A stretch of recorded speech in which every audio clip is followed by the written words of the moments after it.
He is brutal, cunning, influential, and a notorious criminal figure. Imagine a world where a single man could outsmart international law enforcement, not once, but repeatedly. Today, we delve into the life of Dritan Rexhepi, an individual whose story reads like a gripping crime novel.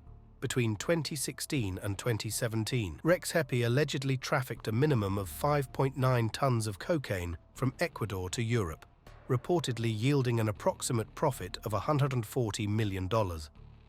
His story is filled with daring prison breaks, a vast criminal network, and a trail of mysteries. Dritan Rexhepi is an Albanian-born criminal mastermind who became notorious for escaping prison several times. We'll uncover his early foray into crime, his rise to becoming one of the most wanted men by Interpol, and how he managed to run an extensive drug trafficking empire from behind bars. We will also discuss the implications of his actions on global crime and law enforcement. Born in Albania in 1980, Rexhepi's journey into crime started early. By his teenage years, he was already suspected of serious crimes.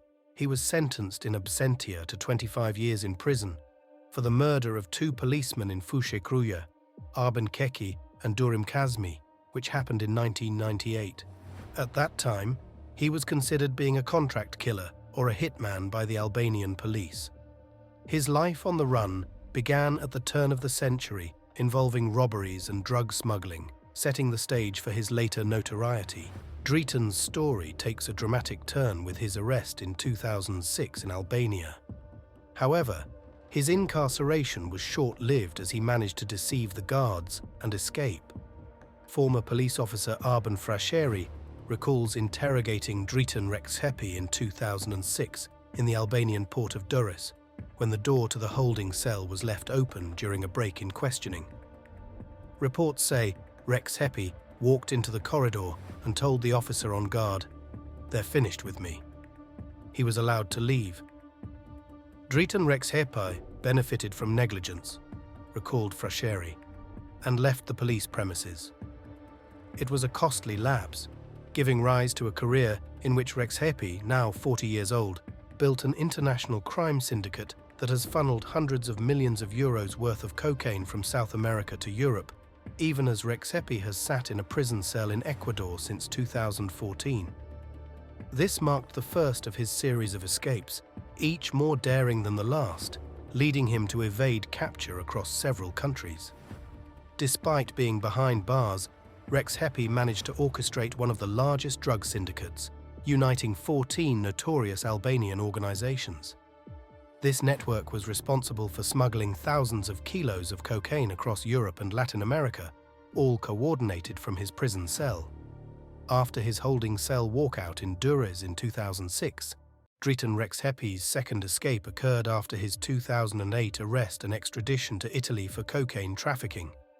He managed to escape from the Varera prison where he was being held. His ability to break out of prison again highlights his resourcefulness and determination, and this escape added to his notoriety as a particularly elusive and cunning criminal.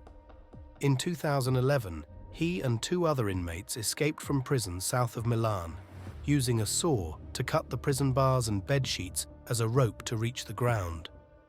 Picked up later that year in Spain, Rexhepi was extradited to Belgium, but again escaped from prison in Antwerp.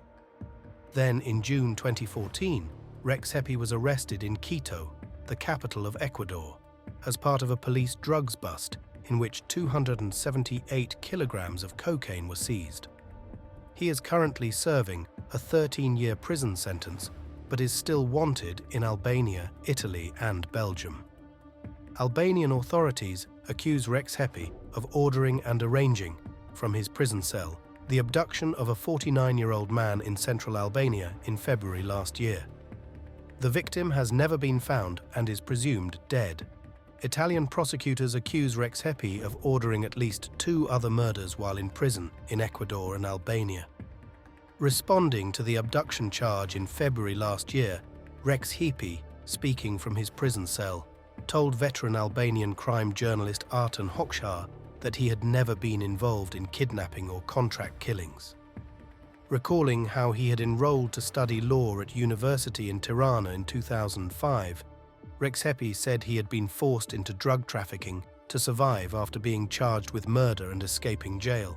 "I had two options: to surrender to an unjust and rotten system in Albania, which would lead to life imprisonment, or to seek a second chance to do something else with my life," he told Hoxha. "That's why I got into drug trafficking." Rexhepi's escapades and criminal activities posed significant challenges to international law enforcement. His ability to escape and continue his operations highlighted the need for stronger international cooperation and better prison security measures. Since 2014, Dritan Rexhepi led Kompania Bello, a formidable cartel, from within prison. Kompania Bello, a cartel existing out of 14 Albanian crime organizations, has been operational since at least 2014 across Ecuador, the Netherlands, Belgium, Albania, and Italy. It functioned as a transnational crime federation, aiming to control international drug trafficking and increase profits significantly.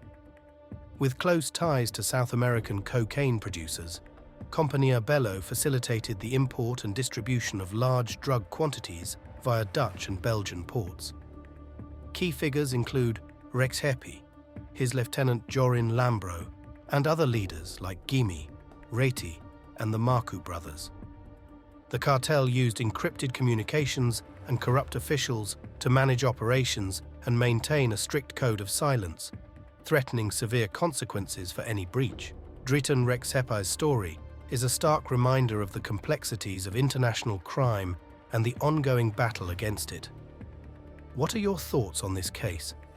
How do you think law enforcement agencies can improve their strategies against such high-profile criminals?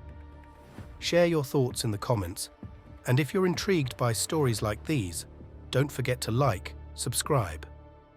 And remember, each story we explore sheds light on the darker corners of our world, urging us to stay vigilant and informed.